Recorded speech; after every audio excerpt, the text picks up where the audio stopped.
Today I wanted to talk about terraced house, row homes, townhomes. Trying to do a new little type of video, just things that interest me. And architecture and housing and things of that nature have always fascinated me. And being from Baltimore, Maryland, lived there between 9 and 19. My folks still live there, and so do my sisters, in the suburbs. My mom actually lives in a townhome. And I got friends who live in the city. They live in row homes. And there's kind of like this, I guess in most people's eyes, they're the same thing. They're just houses that are in a row of joined houses sharing sidewalls.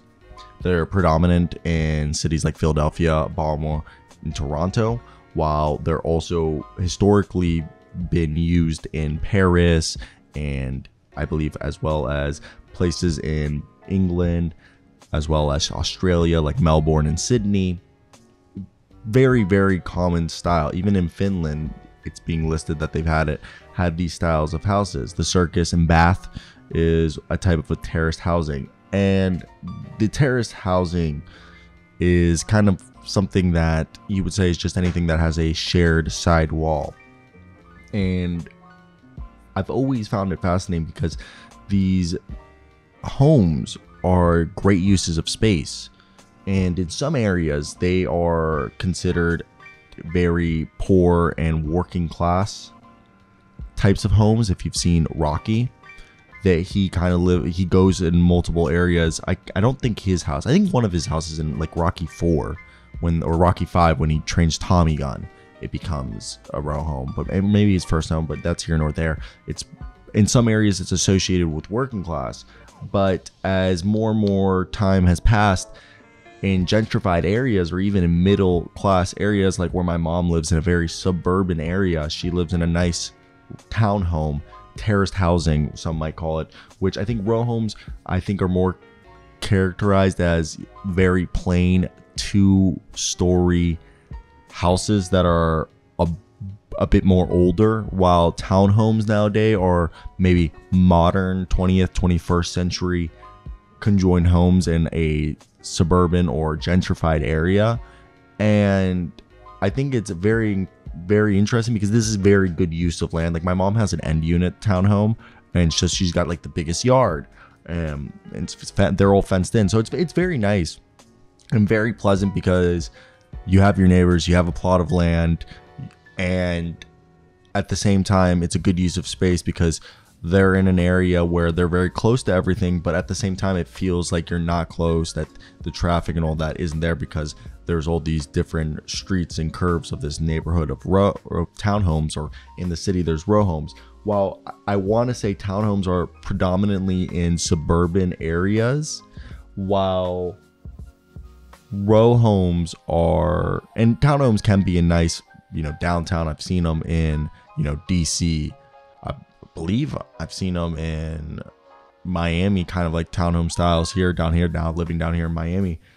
But for the most part, row homes are in the inner city, and they're not like in these neighborhoods. They're more like literally on the main road. You park off the street or in an alley, and there isn't a yard space typically for row homes, and if there is, it's in the back. While townhouses, you have a bit of some foliage, and again, it's more outside of the city or in a nice gentrified area. And I'm not saying that there's a right or a wrong here, because gentrification does push people out of their native areas, and it is a problem because it raises housing prices. But at the same time, it creates very nice areas for people to live that people do enjoy. But with row homes, it does. So if we want to go over to in Baltimore, so we have this cool thing. There are, so people think row homes and townhouses, especially the older ones, whatever you want to call them, are historically significant to areas like Baltimore because we have this thing called terra. I'm going to butcher it, but it's called terra firma, I believe is what the actual called. It is a formstone. It is a type of, so in Baltimore's row homes, if you go to like the Able neighborhood, they have this formstone, which I believe it's called, the specific type that we use is John Waters, who is one of my favorite directors. Watch Pink Flamingos if you haven't watched it before.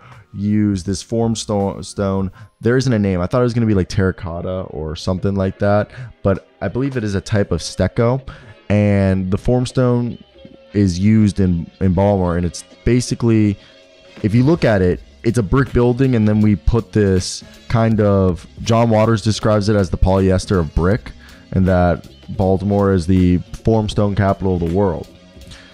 And it's a very inexpensive, maintenance free, and more energy efficient type of use, because it's it's like waterproof, insulates forever, there's no upkeep. If you look at it, it's fake brick. Okay, it's like fake brick people put over top of brick.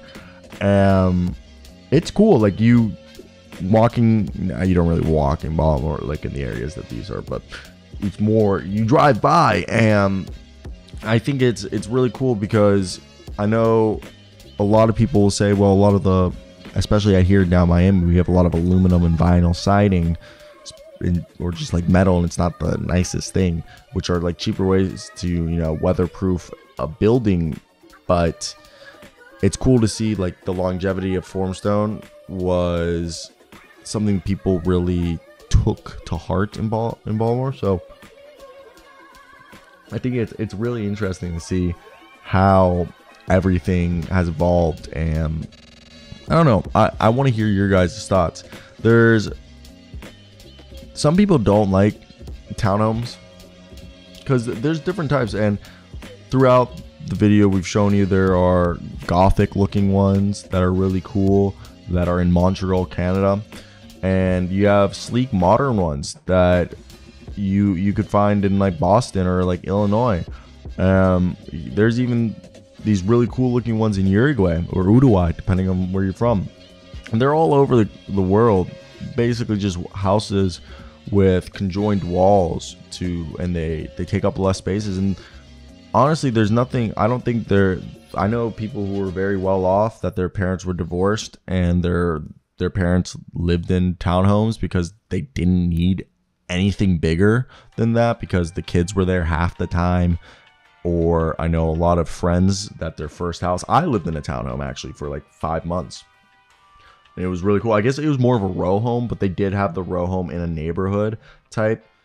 I guess it would be a townhome. It was newer, but like it was definitely newer. Because in my mind, the way I associate a row home and a townhome is, a row home is kind of like what we have in Baltimore City, and a townhome is like the suburban type. So I do find it all interesting. And if you've made it this far in the video, I really do appreciate you guys sticking around.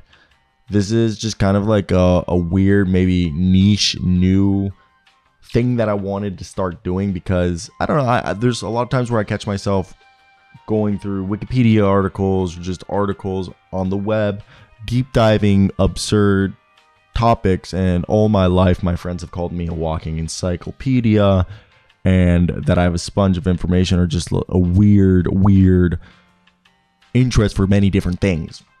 So I thought, why not? And there's this guy named Depressed Ginger, who I started watching him because of like, I think college, like just sports videos. He had a couple good ones, and then he started making videos weirdly on like the World Trade Center and like other cool niche things, and not as dark and morbid as the first thing I said. But I thought, okay, like let's try this out. Like, what's my channel isn't called Sports That, or like, it's Ciro Say, it's my name. So like whatever Ciro Aseo wants to do, he's gonna do. So that's where I'm at with that. And if you made it this far, again, I greatly appreciate every single one of you. Hit that like and subscribe button. It would be greatly appreciated, as we're on the way to 20,000. So I got like bills to pay, which is like disgusting. But you guys liking and subscribing to the videos helps me pay those bills. So take care, guys. Bye.